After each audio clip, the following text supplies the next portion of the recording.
right. Hey, everybody. Jason and John here. Everyday Crypto, part of CryptoTaxShield.com. We're here for another great, awesome, stupendous episode. Jason, thanks for joining me again here today for another good go at this. John, thanks for having me. I appreciate it. You bet. Want to get into something today. I'm looking around. Stock market looks like it might be falling off the face of the earth. I'm a little concerned. Got a lot of traditional investments along with my crypto, dipping in my toe into crypto. Should I be freaking out? Should I sell? What should I do? I'm just going to kind of throw it to you because I'm a little nervous. I'm sure millions of others are nervous today. So I'm going to throw it back to you and see what you have to say because we're going to learn. Yeah, no problem. That's an easy topic to talk about right now, right? Oh, absolutely. So the state of today's market, right? So I hear tons of rumors of why and how and this and that. It really just comes down to the Fed, Jerome Powell, right? They're trying to slow down inflation, which obviously needs to be slowed down. For sure. It's a slippery slope. Last time he spoke, he did hint that he was going to increase interest rates. That's one way they do it. Right. And this is the market reacting. He's going to speak again on Wednesday at a conference. And the whole investment world is just looking up and waiting. Like, what's he going to say? Is it going to be hawkish or is it going to be bullish? If it's hawkish, you'll probably see another dramatic slide downward. Sure. Me personally, I don't think he'll do it. I think he'll be very careful with the words he chooses on Wednesday. He doesn't want to crash the market, clearly. Right. China's already said they're not going to increase their interest rates. The European Union's already said they're not going to increase their interest rates. And what you're seeing really, if you really want to look into it, is you're seeing monetary policy game theory play out. I see. So ever since COVID hit, or I don't know if I'm allowed to say that word, ever since the epidemic, right, fiat currencies are imploding. Right. And you're seeing this. Like, Americans don't feel it because we are the number one currency in the world. But third world and second world countries are feeling it very hard. Sure. Fiat currencies are tied together.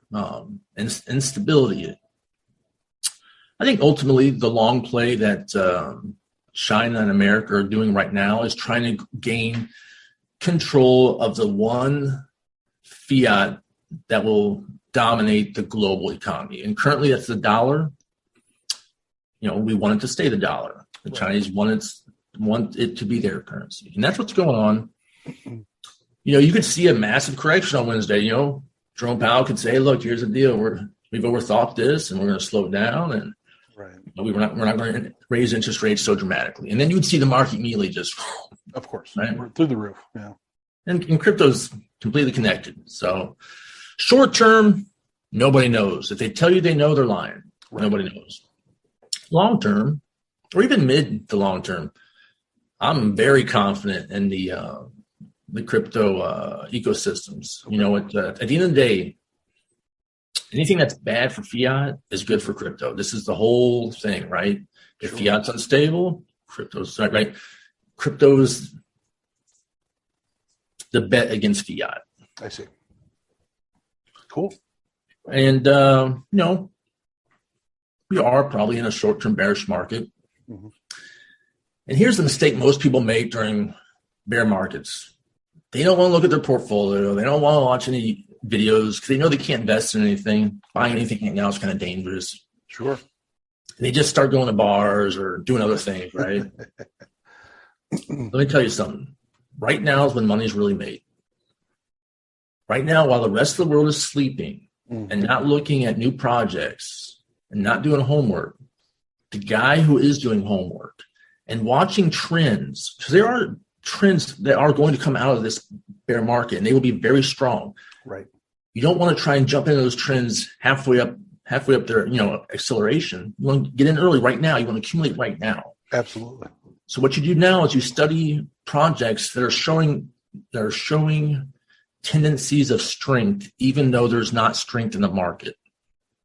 For example, if you look at Phantom, showing tons of strength while the market's crashing. It's holding its ground.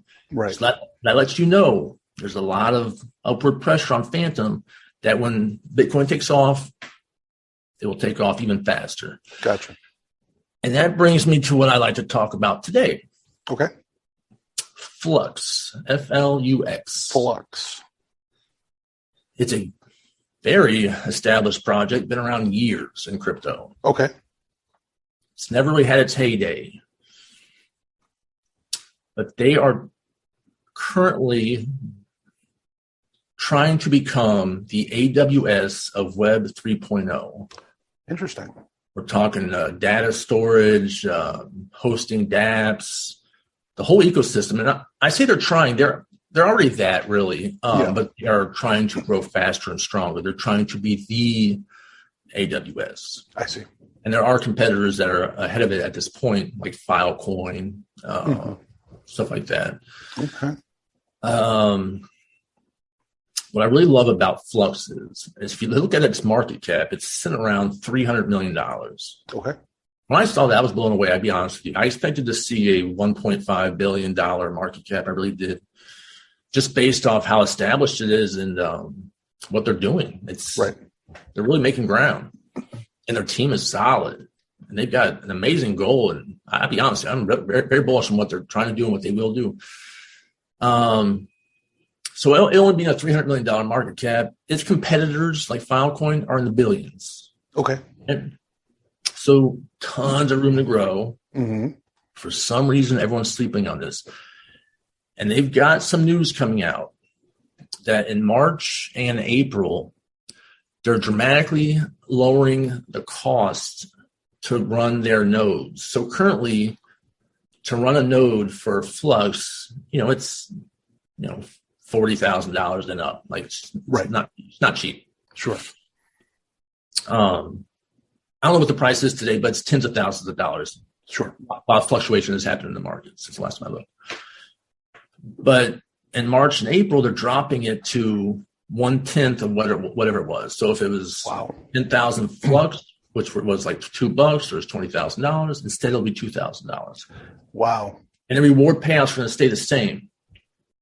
So I see nothing but opportunity here, right? So I've been accumulating the FLUX coin the past month on a daily cost average. Sure. In anticipation that when the masses figure out that they can run these nodes and get those rewards, that there will be a lot of buying pressure on the FLUX token, because you have to have the FLUX token to run the nodes. Gotcha. So there's really two upsides, right? You have I think FLUX coin is very bullish over the future. I think they will accomplish what they're trying to accomplish. And I see nothing up from upside. I mean, their market cap is extremely low for what they are. Interesting. And on top of that, if you already believe in the project and you're going to buy the coins, well, you might as well turn those coins into nodes, because you still own the coins while it's a node. It's just it's a barrier of entry. They want you to have skin in the game, right? Gotcha. Yep. And the nodes are super easy to run. You run them on a virtual private server, and I think currently the lowest node is $380 a month, I think, is the rewards. And under their new structure, that node only costs you $2,000. So your return on investment is within, 5 or 6 months. It's crazy. Right. And that's not taking into consideration how much price action you could get off the FLUX coin itself. Mm-hmm. So we've talked about strong nodes, right? Right. A lot more risk with strong nodes, but a lot of upside, right? Right. FLUX node is a way safer bet. FLUX is going nowhere. It's been here for years, and they're building out what I think could be a very big project. Right. So way less risk, but also less reward. Okay. Well, but that makes sense, right? Like that's why this sort of industry is so great, because it really can feed a multitude of different sort of attitudes and thresholds of pain, right? Some people want to go wild and crazy and have those wild swings. It's fun. It's, adrenaline pumping. Sometimes you just want to kind of do a growth like this, right? So I think that's fantastic that we have options where we can be aggressive, we can be conservative, but at the end of the day, we're still going to do well over the long term. I really want to bring this home. I really do. Sure. I know if you've got a crypto portfolio right now that you do not want to look at it. I know you don't want to do anything crypto. I get it. Trust me, I get it. Right. I feel the pain just like everyone else. Sure. I'm telling you, my biggest growth spurt in my short-term crypto career was during May when the whole market crashed, and I was paying attention and doing a lot of homework on what the narratives would be coming out of that crash. Right. And that's the biggest multiplier my portfolio ever saw. It was 3 months, and it just went crazy. Mm-hmm. I think this is the opportunity right now. Yep. There are projects out there. Like I spent all last night, studying projects, and I found 3 or 4 that I thought were just amazing. Right. And it's hard to buy into them right now, but if you believe in them, and if they're showing signs of strength right now, good chance when this bear market turns around, and it could be tomorrow, it could be next week, it could be 6 months, who knows? Right. Nobody knows. You want to be prepared. This is when money's made. It's in the bear market. It's not in the bull market. That's right. You want to be accumulating assets of strength now because they are on sale. Yeah, no, trust me. I mean, and we've talked about this previously, and you've been really good about waking people up to the fact that there's really not a bad time in crypto. There's just dips of opportunity that if you've got a level head and you do your homework, really can add jet fuel to your portfolio in the long term, even in the short term, midterm. Just recognizing that just a lull is not a bad thing. It's just an opportunity to buy some new stuff and do a deep dive on some of these projects. Yeah, that's the other thing. People, me included, completely missed Axie Infinity last May. Right. It did a massive run up, and we all missed it because we were too busy licking our wounds and complaining. Right. But that was it happened right in front of our face. Like, I don't know anybody who really caught that one. It's crazy that we did it though, because I guarantee you there will be projects. So crypto has decoupled a little bit. You got gaming, you got NFTs. Like NFTs are at all-time highs right now. Right. Like OpenSea has had its most profitable month ever, and January is not even over with yet. So crypto money is just transferring spots. It's going from A to B. NFTs, nodes, things that generate daily passive income tend to do very well at times like this. We spoke about the Drip Network just a few days ago, and it's gone up every day since, right? Right. Because it's one of those things that daily passive income. That's great. This is awesome. Yeah. So I'm less freaked out now. Appreciate that. It's always. These things become emotional, right? Money's emotional. Even digital, crypto, crypto money in particular, can be just as emotional as fiat. So, if not more, perhaps. So this has been great, man. Thank you so much for sitting down and kind of explaining this, and in particular with the Flux network and nodes. I'm not very familiar with that, so I'm going to do some homework, as you suggest. So, yeah.